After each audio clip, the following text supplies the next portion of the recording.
5 years ago, I moved to Canada with zero savings. I was literally sleeping behind room dividers in someone's living room. I started investing just over a year ago, and my portfolio has already hit $100,000.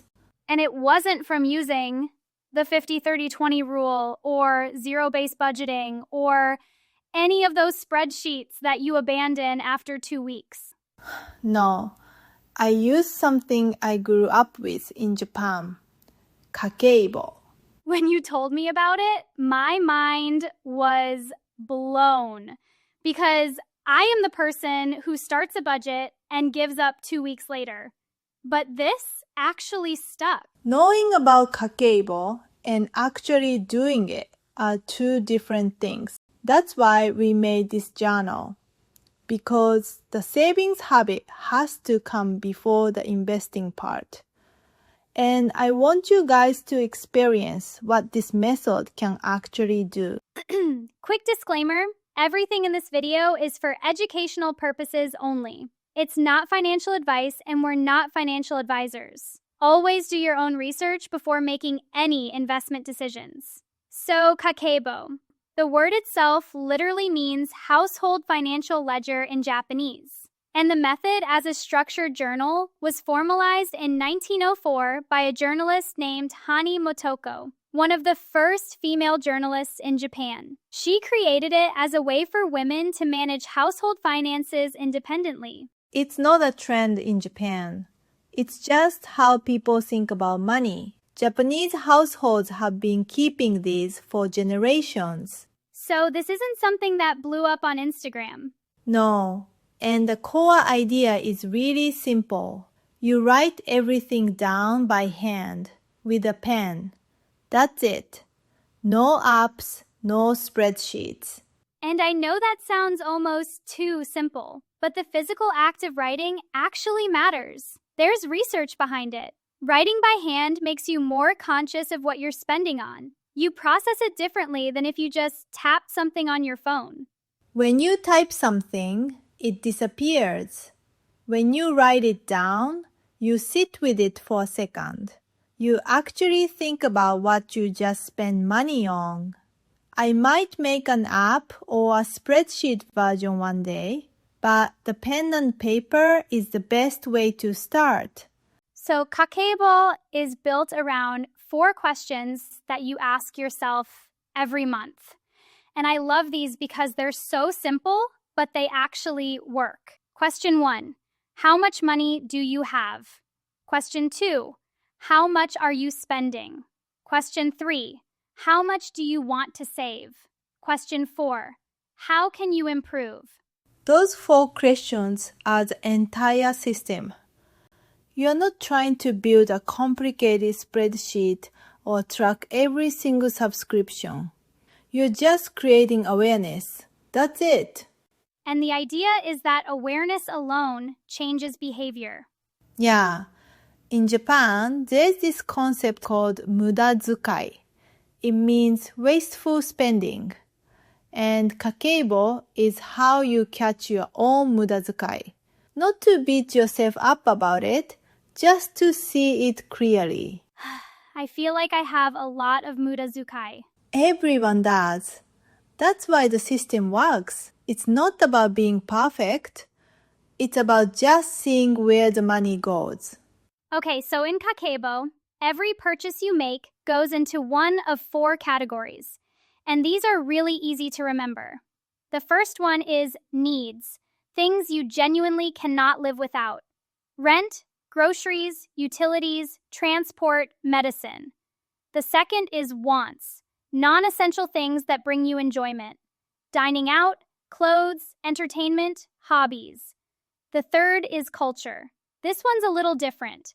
It's investments in your personal growth. Books, courses, museums, apps that actually make you better. And the fourth is unexpected, stuff you didn't plan for. Medical bills, repairs, gifts, emergencies. In Japan, buying a book or taking a class isn't a want. It has its own category because it has its own value. I think that distinction matters a lot because in a lot of Western budgeting systems, anything that isn't a bill gets lumped into discretionary spending, and you end up feeling guilty about all of it. Right. Kakeibo goes deeper than that. It's not spend less on everything. It's spend intentionally on the right things. So here's how you actually use Kakeibo month to month. At the start of every month, you sit down and you plan. You write down your total income, salary, any side income. Then you subtract your fixed expenses, rent, utilities, subscriptions, anything that doesn't change month to month. Then you set a savings goal. And what's left over is your free spending budget for the month, every single day. Or at the very least, every few days, you write down your purchases with a pen. Just the amount, a quick description, and which of the 4 categories it falls into. Then at the end of each week, you go back through your check marks and add up what you spent in each category. This is where it gets real, because you start to see patterns. Like maybe you thought you barely spend on wants, but the numbers say otherwise. This is where Kakeibo is different from just looking at your bank statement. A bank statement shows you what happened. Kakeibo makes you write it down before you've even moved on from the purchase. That timing is important. Like the purchase is still fresh. Yes, you remember how you felt when you bought it, whether you actually needed it or not. And when you have to physically write it in the wants section, sometimes that's enough to make you think twice next time. And then at the end of the month, you do a proper review. You answer those 4 questions. You look at what you plan to save versus what you actually saved. And you give yourself a rating. That little self-rating is one of my favorite parts of this method. It's not a grade someone gives you. You decide how you did. I want to talk about why Kakeibo works on a deeper level. Because I think the reason it's lasted over 100 years isn't just the structure. It's the mindset underneath it.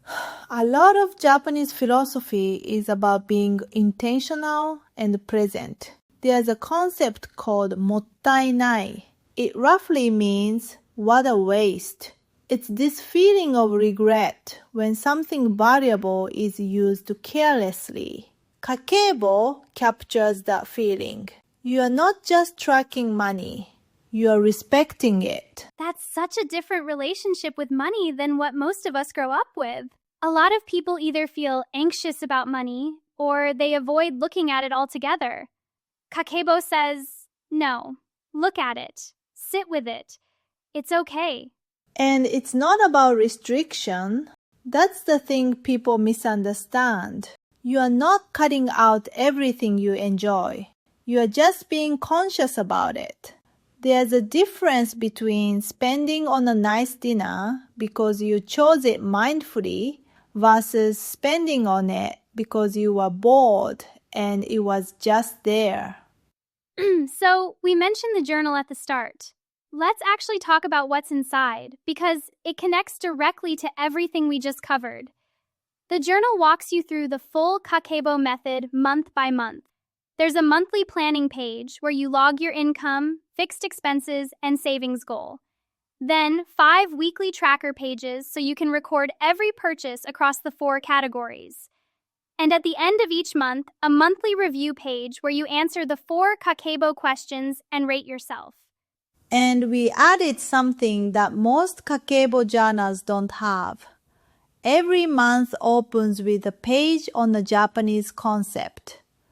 Things like kaizen, mottainai, mono no aware. With the kanji, what it means, and the space to reflect. Because Kakeibo isn't just a budgeting tool, it's a mindset. And I wanted that to come through in the journal. As someone who grew up with this, it was really important to me that it felt authentic. Not just a trendy journal with Japanese words on the cover. The link is in the description. It's available on Amazon. If you want to actually try Kakeibo and not just watch a video about it, that's where to start. If you're new here, we make videos about investing and personal finance for Canadians who are just getting started. We did a video recently on whether the first $100,000 actually changes your life. Most people get this wrong, so check that one out if you haven't. And if you're wondering where to put your money once you have some saved, our video on what we'd do if we were starting investing in Canada in 2026 is a good next step. See you in the next one!